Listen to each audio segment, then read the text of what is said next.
You ask Tiger to solve. This deals with linear equations with one unknown. The final result is t equals 12. Let's solve it step by step.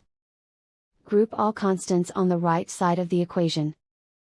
Add 1 to both sides. Simplify the arithmetic.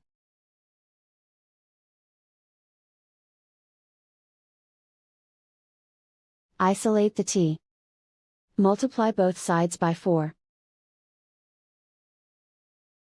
Group like terms. Multiply the coefficients. Simplify the fraction.